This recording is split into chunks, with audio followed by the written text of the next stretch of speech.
am na cas boo xam ne mooy cas Mame Mbaye bi moo gën a fës jamono ji. man waxuma cas boobu parce que ban cas nga yow. parce que dafa cas yu bëri yu mel noonu defal say recherche am na au moins 3 cas yu mel noonu donc journaliste nga def leen seen recherche di nga gis am na ay cas yu bëri ñu fi yoo xam ne am na fi yu demee noonu bala cas bu récent bi donc man dama def règle générale bokkuma ci loolu vraiment waxuma ci cas bu ma bëggee wax ci Mame Mbaye doon naa wax clairement Mame Mbaye nii ak nii moom li ma wax c'est clair que affaire Prodac bi war nañ ko gën a leeral mënuñu def une république avec justice à 2 vitesses benn justice pour ñu bokkut mooy genre Khalifa Sall wala Barthélémy Dias wala keneen wax leen lu ne teg leen lu ne parce que rek bokkuñu ñu ngi ci opposition bi ak justice boo xam ne day protéger képp ku ànd ak pouvoir bi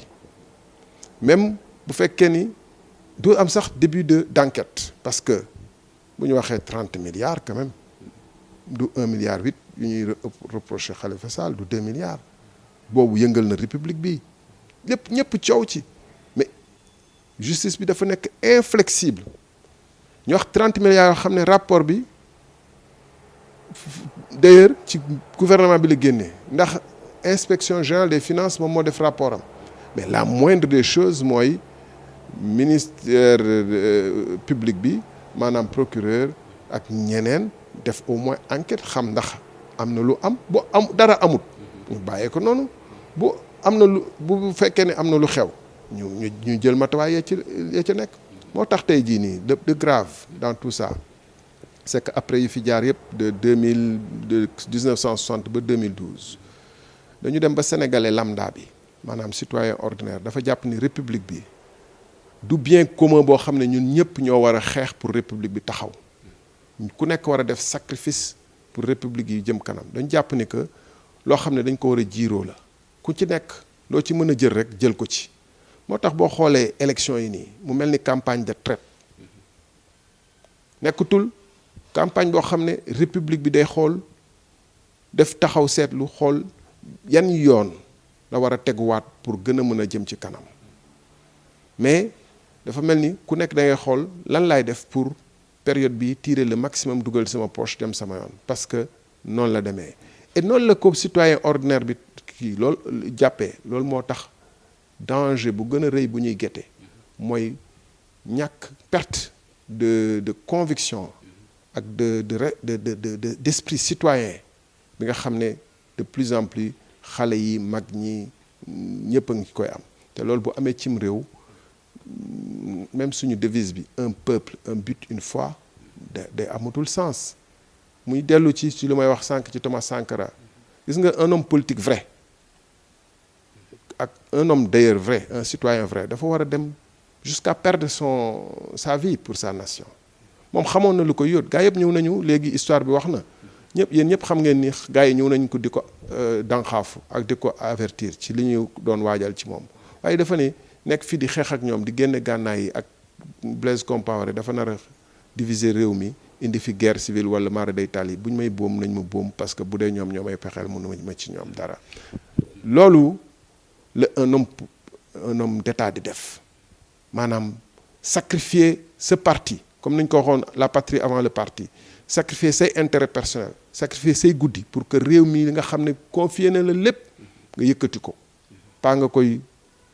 suufeel ba mu dugg ci kàmb te tey Sénégal ñëpp xam nañu que vraiment nu mu demee économiquement politiquement et surtout moralement réew yëpp di ñu xool ñuy doxalee ni ñuy doxalee nii dafa doy waar. tout à fait ñu ngi ci à 4 mois de la présidentielle nit ñi ñu ngi sur le terrain di collecter ay parrainage nga nekk président République des valeurs foo ci toll. ñu ngi collecter comme ñëpp le moment venu dinañu def suñu bilan xam am nañ ci yaakaar bu baax suñu gars yi ñu ngi ci terrain bi te maa ngi ciy profité vraiment di leen jaajëfal bu baax parce que xam nga parti boo xam ne mouvement politique déposé nañu amaguñu récépissé waaye parti la ñu doon boo xam ne amagul at. boo demee dans le Kabada nga gis ay gars yoo xam ne ñu ngi jël seen moto di daanu di dafay chute ci biiru ndox mi di dem di wuti ay parrainage te génne fa nag lu am solo nga gis dans le Goudiri nit ñi mu jaral leen traverser ay dex di dem di wuti ay kii ci ay moto nga gis ci Kunkaane fële Kolda dem fële ci Dodji dans le ak fii ci Pikine mais dañuy sant yàlla xam ne ci en moins d'1 an wax ju ñu wax ak taxawaay bu ñu taxaw am na Sénégalais yu bëri yu ci gis seen bopp et donc dañ ci sant yàlla. mais dafa mel ni combat bi yemu fa dem collecté li ñuy def noonu yëpp effort la boo xam ne effort bu salutaire la mais am na beneen phase boo xam ne phase finale la bu ngeen demee ba si cappaandaw nga ñu bloqué leen du ngeen am possibilité def recours est-ce que tamit loolu jarta bàyyi xel. ñu ngi bàyyi xel ci cas de figure yëpp di bàyyi xel aussi ci suñu naataangoo yu nekk ci opposition bi di xeex bi et bu li ngay wax bu yegsee soreetul dinañu xam ban taxawaay lañ ci war a am waaye di wax sénégalais yi encore une fois parce que homme politique amul sens bu fekkoon ne du citoyen wax ni lu ñuy def lii ay moment yu gën a am solo ci suñu histoire la 2012 ñëpp defoon nañu Sénégal dafa ñëw ci selebe yoon waaye tey jii la ñu nekk ci selebe yoon dëgg parce que bu lu président Macky Sall di waaj bu sottee mu amaat fi beneen mandat réew mi dina dax dugg ci ay situation yu difficile xam nañu économiquement dernier rapport u FMI bi li mu wax c'est clair là-dessus dañ ko wax ci ay tënk ko ci ay cadre diplomatique waaye ku ko jàng xam ne situation bi dafa économiquement c'est extrêmement difficile tey jii nii la dette intérieure est extrêmement forte dette extérieure bi c'est très élevé di ci gën a doy waar mooy loolee lépp ñu leb du pour wàññi yokk xëyu gune yi yokk capacité koomu réew mi di meññal li nga xam ne moom la ñuy soxla ñun ci biir réew mi maanaam ci kattanu réew mi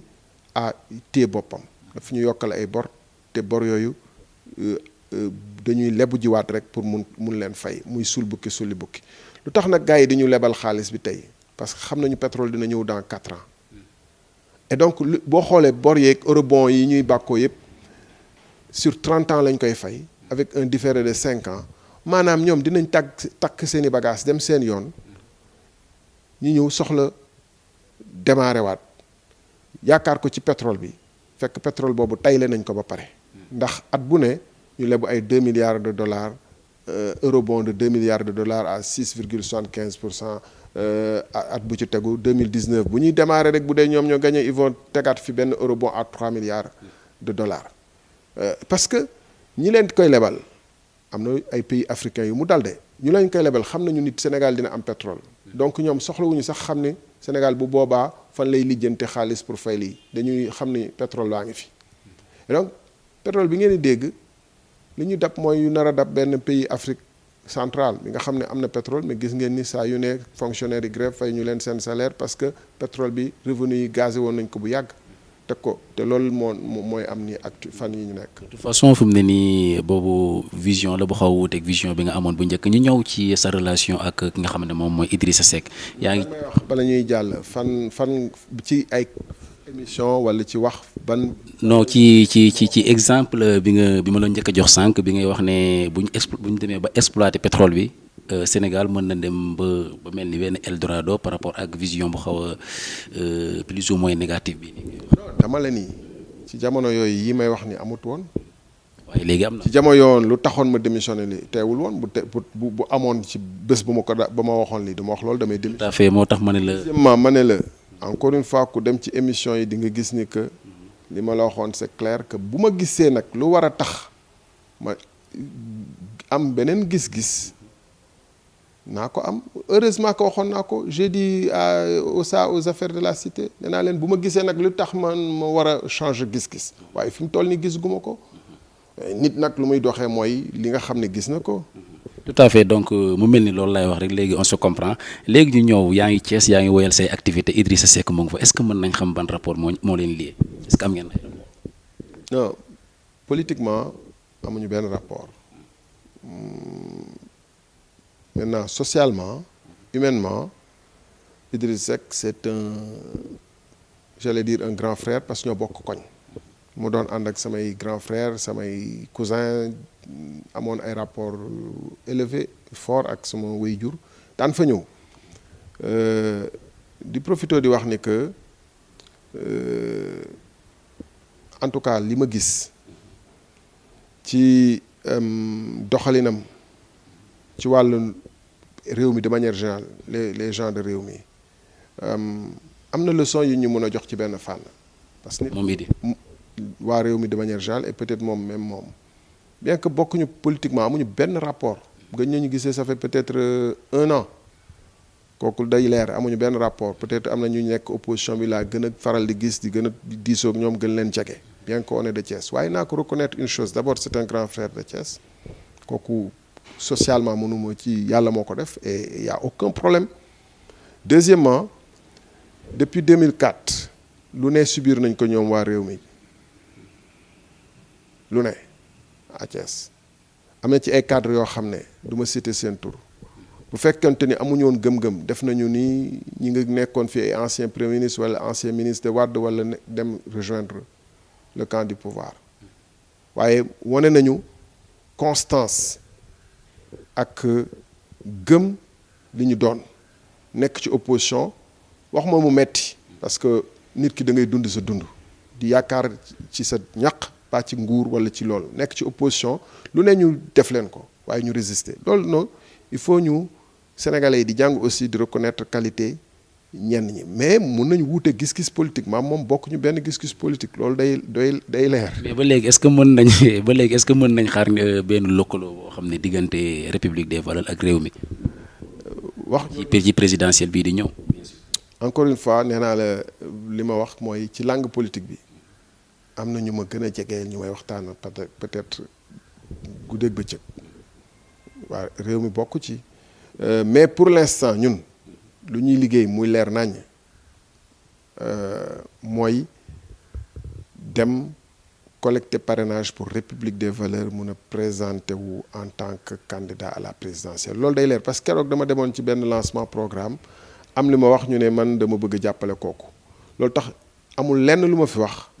luy niroog que damay jàppale X ou Y ou Z dañu toog di wax seetlu politique bon di ci tudd ci ay nit ñoo xam ne ñenn ñi am nañ di relation peut-être privée jeex na. ok monsieur le président comme léegi yaa ngi ci affaire bi ñu ngi lay jaajëfal bu baax.